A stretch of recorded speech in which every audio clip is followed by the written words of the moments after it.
Welcome back to our YouTube channel mga master. For today's video is meron tayong Tecno Pova Neo 2. Ang problem niya is nag-auto restart daw siya after 3 minutes or wala pa daw 1 minute, minsan nag-restart na siya. So sa video na to is aalamin natin kung ano ba yung sira ng ganitong issue.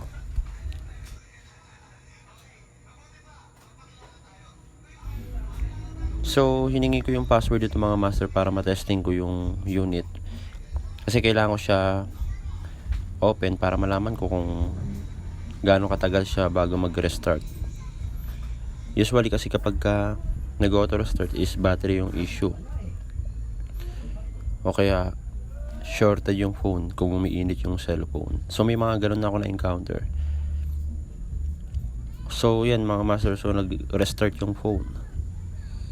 Yan, namatay siya. Tapos mga ilang minuto daw is mag-on na yung unit. So yun yung issue nito. So baklasin na natin siya para malaman natin kung battery yung issue. So sa sira nito is may idea na ako dahil marami na ako na repair na ganitong unit. And then kahit sa ibang unit is ganito rin ang mga issue nila. So marami na ako na encounter.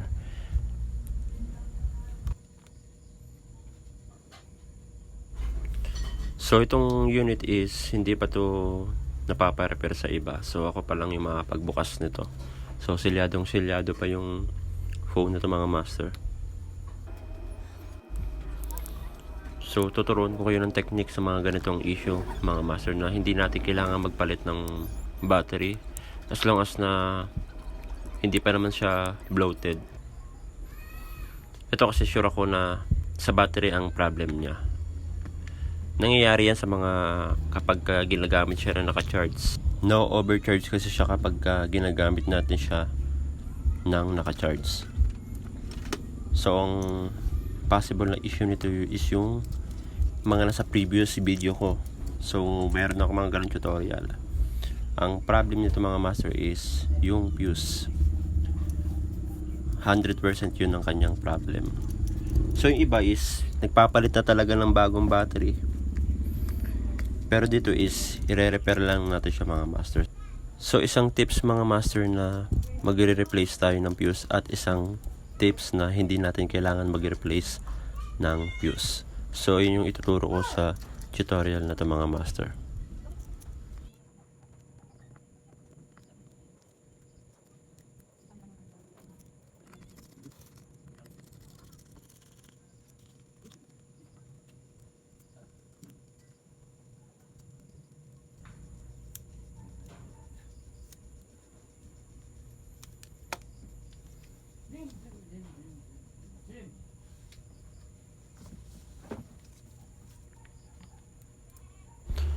Okay, so tanggalin natin yung battery sa kanyang battery terminal. And then yung gagalawin lang natin dito is yung kanyang BMS. So ito, tatanggalin lang natin yung pinakabalot niyan. So dyan natin makikita kung ano yung fuse na ginamit. So iba-iba kasi mga fuse na ginagamit sa cellphone.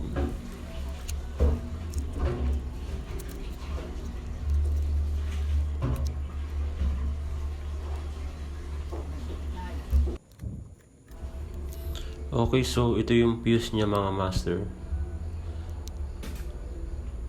Yan.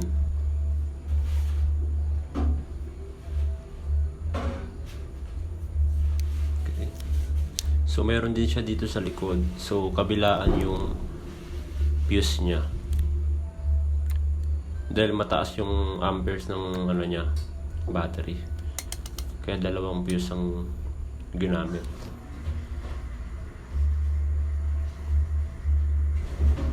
Okay, so itong fuse niya is medyo mataas na yung kanyang resistance. So ito yung ating gagawin.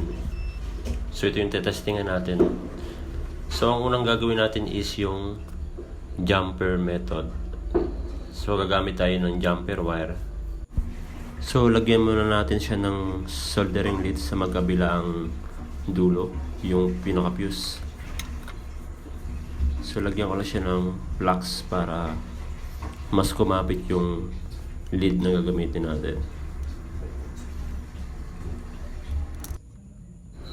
So kakabitan ko na siya ng jumper wire. So ganoon lang din, magkabilang dulo ng fuse yung ating pagkakabitan. So iba-bypass natin yung fuse. So kung di nyo pa napapanood yung previous video ko about din sa battery, isilalagay ko na lang dito sa link para mapanood nyo rin mga master.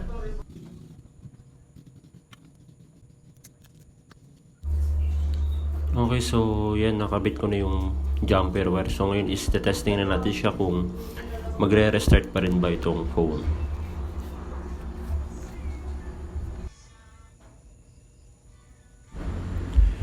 Okay, so i-on ko siya. So kanina mga master is wala pang halos 2 minutes is nag-restart na yung phone. So ngayon after natin siya i-jumper, so makikita nyo is stable na siya. So makikita nyo dito is hindi na siya mag-auto restart. So hintayin natin mag-boot, and then laro-laruin lang natin yung phone para malaman natin kung magre-restart pa siya. So yung isang fuse lang yung ating ginamper, kasi yung isa is okay pa naman yung resistance. Di bali yung nasa pinaka top lang niya yung medyo mataas na yung resistance ng battery, ay ng fuse. Okay, so yan, so galaw-galawin lang natin yung mga apps para malaman natin kung magre-restart pa.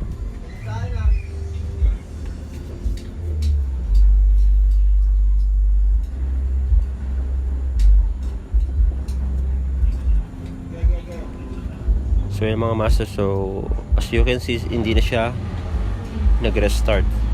So stable na yung power ng phone.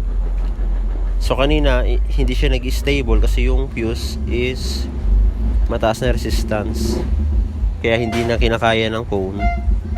Nag-shutdown kusa yung battery and then magre-restart.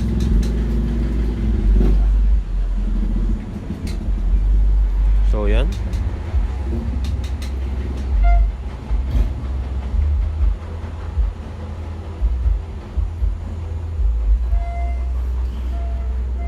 So stable na siya mga master. So ang ginawa ko pa ditong testing is nag-YouTube ako. So ikakat ko na lang kasi masyado nang haba yung video natin. So pinakita ko lang dito, yung jumper solution is effective din siya sa mga ganitong issue ng phone. Yung mga nag-auto restart. Yan. So ikakat ko na siya. Doon naman tayo sa isang tips na magre-replace tayo ng fuse. Alright.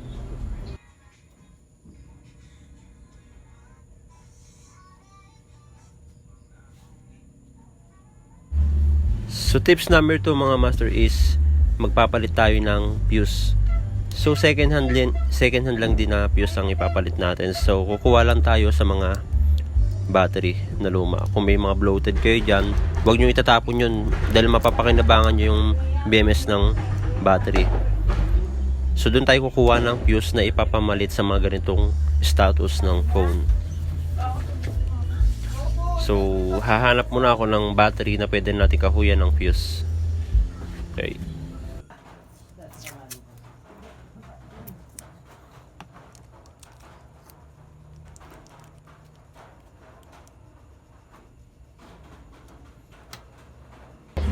So ngayon yung nakakabit naman dito sa phone, sa battery is tatanggalin natin yung nakakabit na fuse.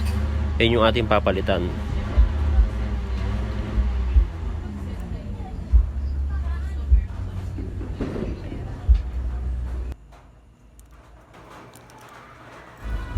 Okay, so meron ditong Oppo mga master is ito yung kukuhaan ko ng fuse. So yan yung ililipat ko dun sa nire-repair kong Tecnopova. So kahit ano namang battery ng phone, basta fuse siya, pwede nyo yun ilipat sa nire-repair niyo. Basta ganyan ang status ng phone.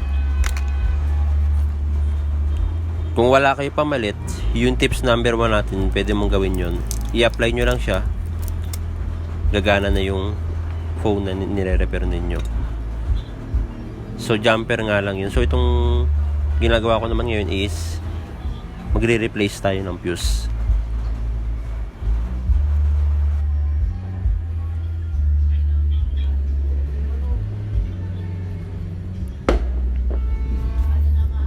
Okay, so ito yung fuse na nakuha ko mga master. So yun yung ating ilalagay dito sa pinagtanggalan natin ng fuse. So lagyan natin ng plugs.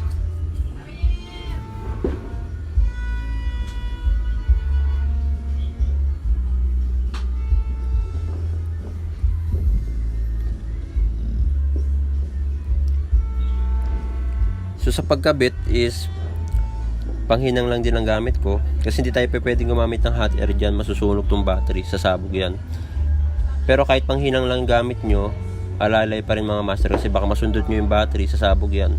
So ingat tayo sa ating mga paghihinang. So yan, so magkabilang dulo lang yan. Yan.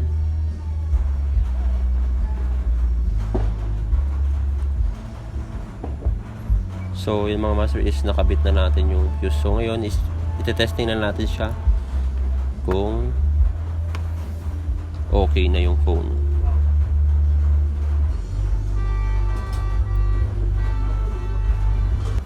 Ito yung tinanggal natin kaninang fuse na galing sa battery mga master. So yun yung pinagpalitan. Okay, so ite-testing ko na kung stable na uli yung phone. So sa jumper solution kanina nag-stable yung phone. So ngayon is replacement naman. So ayun yung ating ite-testing.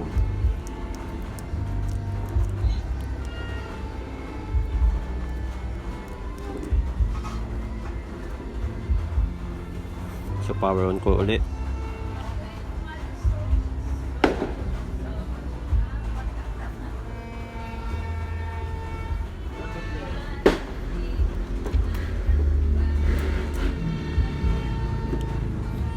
So ang ingay ng background natin mga master dahil disperas ngayon ng ating New Year.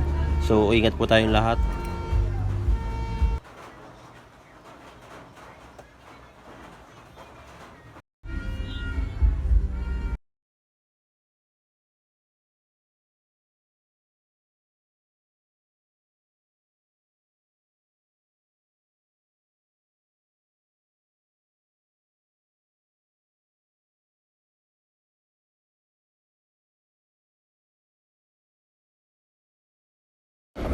Okay, so yan. So ite-testing ko na uli kung stable na tong unit. So ang gagawin ko is mag-YouTube ako para mas magamit natin yung operating system pati yung battery.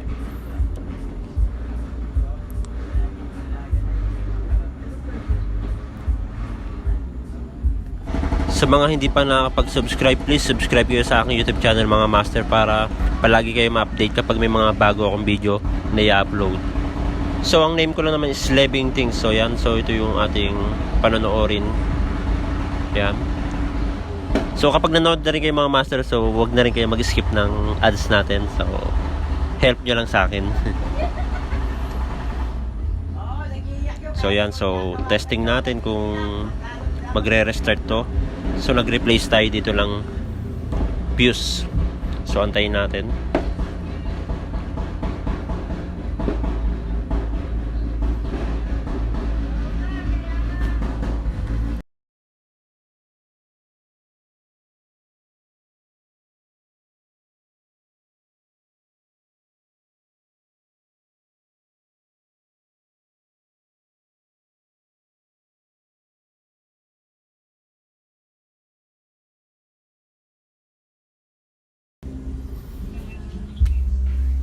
So yun mga master, so hindi na nagre-restart yung ating phone na nire-repair. So kung nakatulong sa inyo itong video natin mga master is please i-share nyo rin sa iba para makatulong tayo. So ipa-pass forward ko na siya mga master, so para hindi na masyadong humaba yung ating video. So tinesting ko talaga siya para malaman ko kung magre-restart pa siya. Pero dahil tested ko na talaga siya, pinakita ko na sa tutorial natin na to na kapag nag-jumper tayo, stable pa rin siya, and then kapag nag-replace naman tayo ng fuse. So alin man sa dalawang method ang gawin ninyo is magiging successful yung repair niyo mga master. So ayun, sana nakatulong ating tutorial na to.